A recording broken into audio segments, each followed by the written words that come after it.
बड़ी खबर के साथ तो बड़ी खबर आपको बता दें, यूपी में 11 चिकित्सा अधिकारियों का तबादला किया गया। ट्रांसफर की खबर आ रही है यूपी से। तो कई जिलों के सीएमओ हटाए गए। बड़ी गाज गिरी है इस वक्त की बड़ी खबर। गोंडा के सीएमओ डॉक्टर अजय सिंह गौतम का तबादला।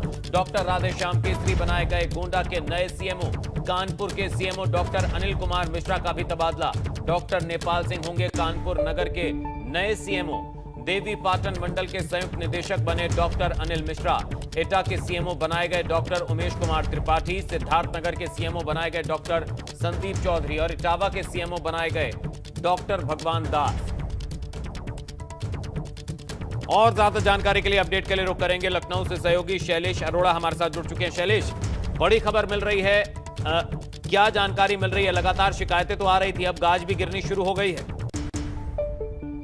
देखिए, जब मुख्यमंत्री की रिपोर्ट कोरोना नेगेटिव आई, उसके बाद वो फील्ड पे उतरे, तभी से माना जा रहा था कि अब जिला स्तर पर चाहे जिला प्रशासन से जुड़े लोग हों, यानी कि डीएम हो या फिर स्वास्थ्य विभाग के अधिकारी, जहां भी लापरवाही हुई है उनको हटाया जाएगा। और इसकी शुरुआत हो चुकी है। ये मानकर चलिए, आज 11 चिकित्सा अधिकारियों के तबादले हुए, जिसमें से 5 जिलों के सीएमओ को भी हटाया गया है।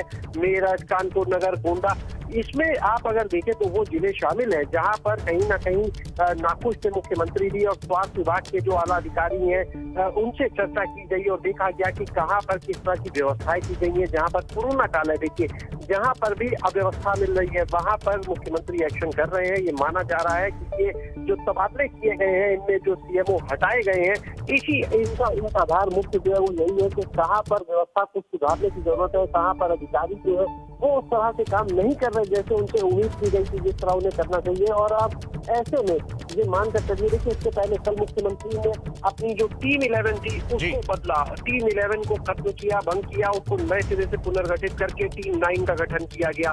आज ये चिकित्सा अधिकारी बदले गए हैं और ये मानकर चलिए रवि कि अभी और कई तबादले हो सकते हैं। इनमें कई जिलों के डीएम जो है उनको बदला जा सकता है। स्वास्थ्य विभाग के जो अधिकारी हैं उनके तबादले हो सकते हैं, क्योंकि लगातार जिन दिनों मुख्यमंत्री कोरोना काल में जब वो खुद कोविड पॉजिटिव थे, घर से वो वीसी जरूर करते थे, लेकिन लगातार ये शिकायतें सामने आती रही हैं कि कहीं ऑक्सीजन की कमी हो रही है, कहीं बेड नहीं मिल रहा है लोगों को। आए दिन मौतों के आंकड़े जो थे कोविड पेशेंट के वो बढ़ते चले गए। जो तस्वीरें मीडिया ने दिखाई उनको भी देखा। तो कुल मिलाकर ये चीजें जो है, इसके बाद अब गाज गिरना शुरू हो चुकी है। जो अधिकारी लापरवाह थे उनको हटाए जाने का सिलसिला शुरू हो चुका है। चलिए, बहुत बहुत शुक्रिया शैलेश इस जानकारी के लिए, हमारे साथ जुड़ने के लिए। तो ये थे लखनऊ से सहयोगी शैलेश अरोड़ा, अपडेट दे रहे थे कि मुख्यमंत्री योगी आदित्यनाथ अब एक्शन मोड में है और जहां जहां लापरवाहियां या जहां कमी आई है वहां पर अब एक्शन लिया जा रहा है। तो सीएम योगी आदित्यनाथ ने कोरोना आपदा के बीच वापस लौटे श्रमिकों और कामगारों के लिए बड़ा कदम उठाया है। प्रवासी निवासी कामगार श्रमिकों के लिए श्रमिक दिवस यानी 1 मई को सीएम योगी ने बड़ा तोहफा दिया है। प्रवासी और निवासी कामगारों और श्रमिकों को योगी सरकार 2 लाख का सुरक्षा बीमा कवर और 5 लाख रुपए का स्वास्थ्य बीमा कवर देगी। श्रमिकों को, कामगारों को यह सुरक्षा कवच श्रमिक कल्याण बोर्ड के बजट से दिया जाएगा और इस योजना का लाभ उन सभी को मिलेगा जो अभी तक किसी भी सरकारी बीमा योजना के दायरे में नहीं आते थे।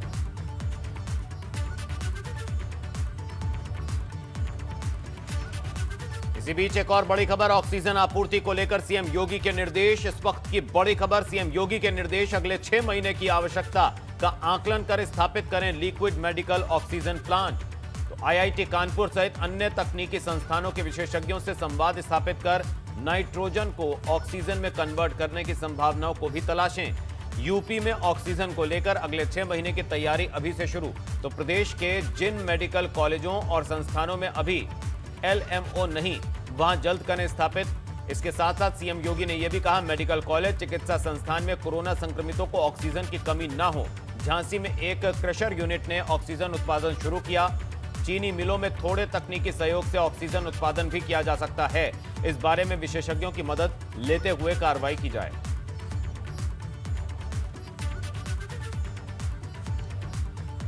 वहीं डालें नजर कोरोना आंकड़ों पर, तो उत्तर प्रदेश में पिछले 24 घंटे में प्रदेश में कोरोना के 30,317 नए कोरोना के केसेस सामने आए हैं और बीते 24 घंटे में 303 लोगों की कोरोना से मौत हुई है। पिछले 24 घंटे में 38,826 लोग डिस्चार्ज भी हुए हैं। 24 घंटे में कुल संक्रमित पाए गए लोगों में से डिस्चार्ज होने वालों की संख्या 8,500 ज्यादा है।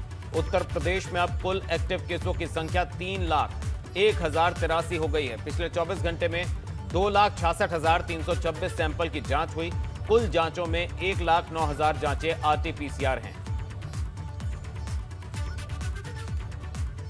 के टेस्ट के लिए 1,15,142 सैंपल प्रयोगशालाओं को भेजे गए हैं। कुल एक्टिव केस में से 2,43,730 होम आइसोलेशन में हैं और घर पर रहकर ही स्वास्थ्य लाभ कर रहे हैं। इन सभी लोगों को घर पर जो कोविड की दवाइयां होती हैं उनको उपलब्ध कराने का एक विशेष अभियान चल रहा है और सभी जिलों में इसे चलाया जा रहा है ताकि सभी कोविड संक्रमित व्यक्तियों को जो होम आइसोलेशन में हैं उन्हें दवाइयां उपलब्ध की जा सकें। निजी अस्पतालों में 8,145 व्यक्ति इस समय भर्ती होकर अपना इलाज करवा रहे हैं और बाकी के सभी मरीज सरकारी व्यवस्था में अपना निःशुल्क इलाज करवा रहे हैं, चाहे वो स्वास्थ्य विभाग के अस्पताल हों या फिर सरकारी या निजी मेडिकल कॉलेज हों। वहीं राजधानी लखनऊ को जल्द ही अब एक नए डेडिकेटेड कोविड हॉस्पिटल की सौगात मिलेगी। गंजरिया के कैंसर इंस्टीट्यूट में बन रहे डेडिकेटेड कोविड हॉस्पिटल का डीएम और सीएमओ ने निरीक्षण भी किया। डीएम अभिषेक प्रकाश ने कैंसर इंस्टीट्यूट में स्थापित किए जा रहे L2 फैसिलिटी कोविड हॉस्पिटल के परिसर को घूमकर जायजा लिया। 100 bedded L2 facility Covid hospital के संचालन के लिए सभी व्यवस्थाएं लगभग पूरी कर ली गई हैं और जल्द ही यहां कोविड मरीजों की भर्ती शुरू होगी। देखिए, अभी इस फेज में तत्काल प्रभाव से ये 100 बेडेड 100% जो ऑक्सीनेटेड है, यहाँ पे वेंटिलेटर युक्त सुविधा रहेगी, HFNCs की सुविधा रहेगी और ये कोविड अस्पताल पूरे अपने निर्माण की तैयारी में। सर, इसमें वेंटिलेटर्स की भी सुविधा होगी? जी हाँ, इसमें वेंटिलेटर्स की भी सुविधा रहेगी, एक्सपर्ट्स रहेंगे, मेडिकल एक्सपर्ट्स, और साथ ही साथ बाईपैप और HFNCs इसकी भी सुविधा रहेगी।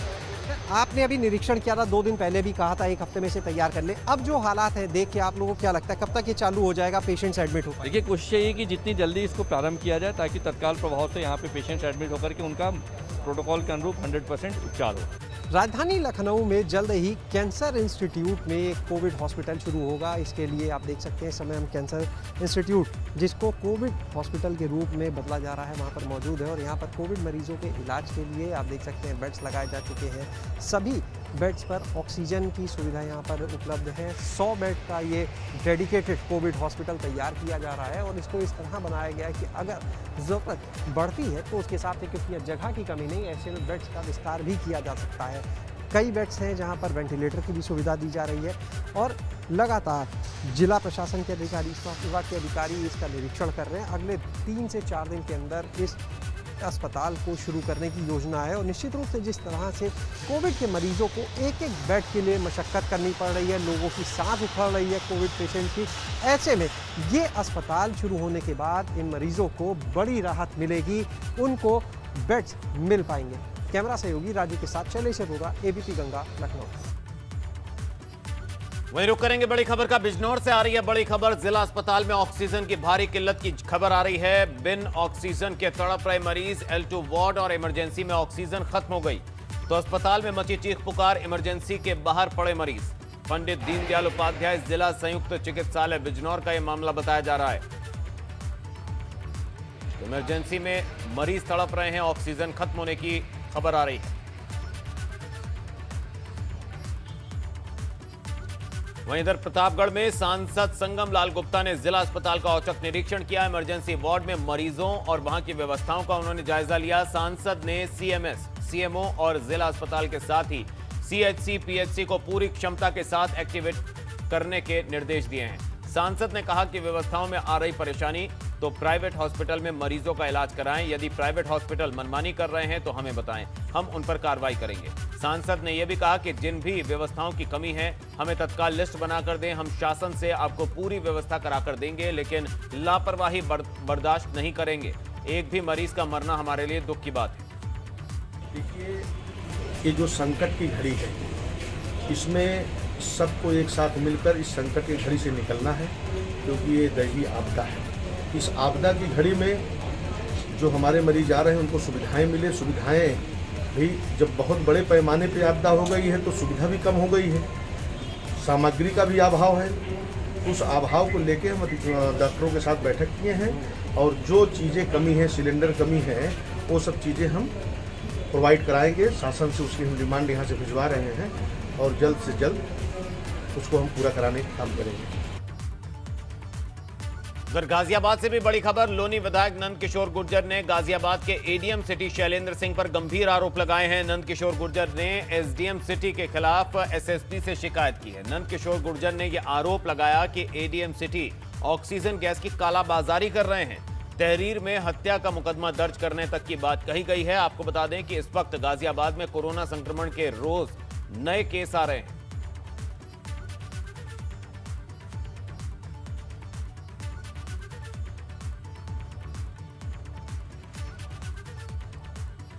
वहीं झांसी की थाना नवाबाद और एसओजी पुलिस ने झांसी मेडिकल के आसपास नकली रेमडेसिविर इंजेक्शन बेचने वाले गैंग का पर्दाफाश किया है। गैंग असली और नकली दोनों इंजेक्शन बेचा करता था। कोरोना महामारी में जहां एक और पूरा देश त्राही त्राही कर रहा है, वहीं महामारी आपदा को अवसर में तब्दील कर जनता के साथ लूट खसोट करने वाले 7 लोगों को एसओजी ने गिरफ्तार कर उनके कब्जे से 10 नकली और 7 असली रेमडेसिविर इंजेक्शन बरामद कर ऐसे रैकेट का भंडाफोड़ कर दिया। पूरा खेल मेडिकल कॉलेज, मेडिकल स्टोर और नर्सिंग होम के गठजोड़ के साथ चल रहा था और अब तक लाखों के बाहर न्यारे कर चुका था। नकली इंजेक्शन 30 से 40 हजार रुपए में एक इंजेक्शन बेचा जा रहा था।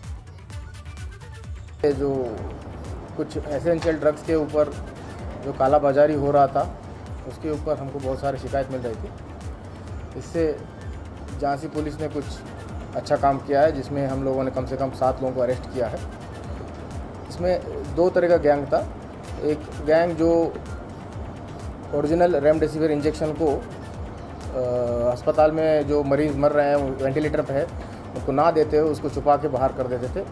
उसको जाके ब्लैक मार्केट में उसको बेच देते थे। दूसरा गैंग ये था जिसमें जो खाली हुआ रेमडेसिविर इंजेक्शन को फिर से नकली एंटीबायोटिक और डिस्टिल वाटर से भर के उसको बेच के पैसा बनाते थे। तो ये दोनों बहुत संगीन अपराध उन्होंने किया है और इसमें हमने सोचा है कि बहुत कड़ी कार्रवाई करेंगे। इसमें एनएसए को भी लगाने का हमने सोचा है।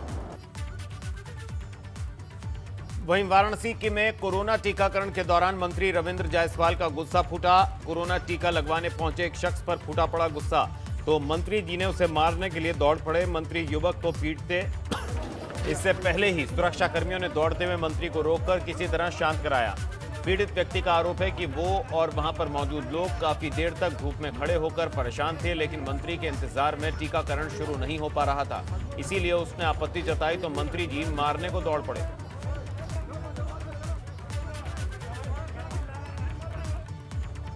तो कल से वोटों की गिनती शुरू हो जाएगी और सुप्रीम कोर्ट ने याचिका पर सुनवाई करते हुए मंजूरी दी है काउंटिंग को। आज सुप्रीम कोर्ट में सुनवाई के दौरान क्या हुआ और 4 चरणों में कैसी तस्वीर निकल कर आई, इसे समझने के लिए ये रिपोर्ट।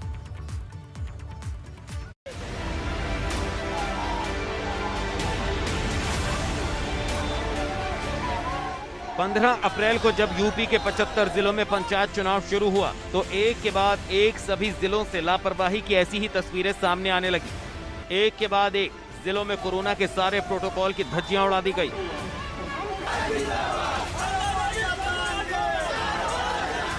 एक तरफ यूपी में संक्रमण के मामले बढ़ रहे थे तो वहीं दूसरी तरफ पंचायत चुनाव में कोरोना प्रोटोकॉल तोड़े जा रहे थे।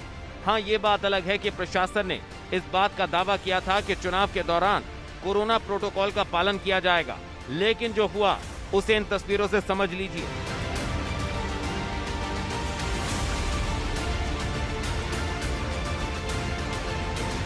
जैसे जैसे कोरोना के मामलों में इजाफा हो रहा था, वैसे वैसे चुनाव में कोरोना प्रोटोकॉल का उल्लंघन भी जारी था। फैलते संक्रमण के खतरे से बेखौफ वोटर कतारों में कुछ इसी तरह खड़े थे। वोटरों को कोरोना प्रोटोकॉल का उल्लंघन कराने के लिए प्रशासन की तैयारी भी नाकाफी थी। तस्वीरें तीसरे चरण के चुनाव की हैं। बलरामपुर में कई बूथों पर सोशल डिस्टेंसिंग की धज्जियां उड़ी। पुलिस भी भीड़ के सामने बेबस थी। औरैया में तो मानो ऐसा लगा जैसे कोरोना वायरस का डर ही ना हो। कई बूथों पर मतदाताओं की लंबी लंबी कतारें देखने को मिली, लेकिन सोशल डिस्टेंसिंग का पालन नहीं हुआ। बाराबंकी में भी पोलिंग बूथों पर कुछ ऐसा ही नजारा दिखा। यहाँ बूथों के अंदर जबरदस्त भीड़ दिखी। कासगंज की भी तस्वीर कुछ जुदा नहीं थी। यहां भी कोविड गाइडलाइंस को ताक पर रखा गया। तीसरे चरण में हुए कोरोना प्रोटोकॉल के उल्लंघन के बाद भी प्रशासन अलर्ट नहीं हुआ। 28 तारीख को कोर्ट ने अंतिम चरण के चुनाव में कोविड प्रोटोकॉल की सख्ती से पालन के आदेश दिए। पंचायत चुनाव से जुड़े मामलों की सुनवाई कर रही हाई कोर्ट की डिवीजन बेंच ने यूपी के राज्य निर्वाचन आयोग को नोटिस जारी करते हुए कहा कि क्यों न जिम्मेदार अफसरों के खिलाफ कार्रवाई की जाए और उनके खिलाफ क्रिमिनल केस दर्ज किए जाएं। अदालत ने चौथे चरण के पंचायत चुनाव के लिए विशेष व्यवस्थाएं मुहैया कराने और कोविड प्रोटोकॉल का सख्ती से पालन कराने का भी निर्देश दिया था। कोर्ट ने मतदान कर्मियों की मौत पर भी नाराजगी जताई थी, लेकिन अगले ही दिन प्रदेश के 17 जिलों में सोशल डिस्टेंसिंग के साथ साथ हाई कोर्ट के आदेश की भी धज्जियां उड़ा दी गईं। हाई कोर्ट के सख्त आदेश के बावजूद अंतिम चरण में जिन 17 जिलों में चुनाव हुए वहां कोरोना प्रोटोकॉल का पालन नहीं किया गया। 5 तस्वीरें आम्बेडकर नगर, कौशाम्बी, सीतापुर, फर्रुखाबाद, बाराबंकी की तस्वीरों से समझिए कि आखिर कैसे कोर्ट के आदेश को जिला प्रशासन ने ताक पर रख दिया। किसी भी बूथ पर सोशल डिस्टेंसिंग दिखाई नहीं दी। हाँ, मतदाता मास्क पहनकर जरूर बूथों तक पहुंचे, लेकिन राज्य निर्वाचन आयोग और प्रशासन की नाकामी का नतीजा ही कहेंगे कि संक्रमण के इस खतरनाक दौर में भी बूथों पर ऐसी लापरवाही देखने को मिली। अब ऐसे में सवाल है कि अगर इस लापरवाही से कोरोना संक्रमण के मामलों में इजाफा होता है तो इसका जिम्मेदार कौन होगा? चुनाव के बाद भी लापरवाही जारी रही। निर्वाचन आयोग की ओर से कहा गया कि मतगणना केंद्रों पर आने के लिए कोरोना की नेगेटिव रिपोर्ट जरूरी होगी। फिर क्या था, एक के बाद एक जिलों में कोरोना की जांच कराने के लिए पोलिंग एजेंटों और उम्मीदवारों की भीड़ उमड़ने लगी। पंचायत चुनाव में मतगणना में एजेंट बनने के लिए लोग लापरवाही की सारी दीवारें तोड़ने लगे और इस लापरवाही से संक्रमण फैलने का भी खतरा बढ़ने लगा। किसी भी जिले की बात कर लीजिए, फतेहपुर, इटावा, श्रावस्ती, शामली, अमरोहा, हर जगह का यही हाल है। लोग लापरवाही के साथ अस्पताल पहुंच रहे हैं। एजेंट पास लेने के लिए बने केंद्रों पर भी आलम कुछ ऐसा ही है। प्रशासन की तमाम कोशिशों के बावजूद कोविड प्रोटोकॉल का पालन नहीं हो पा रहा है। चुनाव के बाद अब कल काउंटिंग होनी है। काउंटिंग से ठीक पहले सुप्रीम कोर्ट में चुनाव रोकने को लेकर याचिका दाखिल की गई। हालांकि कोर्ट ने सख्ती के साथ 2 मई को काउंटिंग कराने की इजाजत दे दी। कोर्ट ने कहा, क्या आपने मतगणना रोकने पर भी विचार किया है?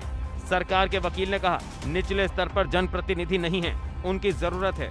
कोर्ट ने कहा, 2.4 लाख सीटों के लिए 800 मतगणना केंद्र हैं। हर केंद्र पर 300 सीटों की गिनती होगी। हर सीट पर लगभग 10 प्रत्याशी हैं। इस तरह भी करीब 3000 लोग मतगणना केंद्र पर पहुंच जाएंगे। सरकार के वकील ने कहा, एक साथ सभी सीटों की मतगणना नहीं होगी। एक केंद्र पर सिर्फ 8 टेबल लगेंगे। विजय जुलूस नहीं निकालने का भी निर्देश दिया गया है। फिर कोर्ट ने कहा, क्या मतगणना 2 हफ्ते के बाद नहीं हो सकती?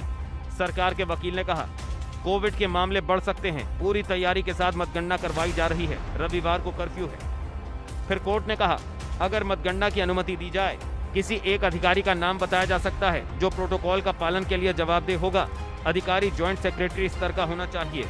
सरकार के वकील का जवाब, हर जिले के लिए प्रिंसिपल सेक्रेटरी स्तर का अधिकारी नियुक्त किया जा रहा है जो कोविड प्रोटोकॉल का पालन करवाएगा। इस सुनवाई के बाद सुप्रीम कोर्ट ने कहा कि अधिकारी केवल निगरानी नहीं करेंगे बल्कि उनकी जिम्मेदारी भी तय हो और सभी संबंधित अधिकारियों का नाम वेबसाइट पर डाला जाए। लेकिन बावजूद इसके सवाल यह है कि आखिर कोर्ट के आदेश के बावजूद क्या प्रशासन काउंटिंग के दौरान कोविड प्रोटोकॉल का पालन करा पाएगी? Bureau report, ABP Ganga.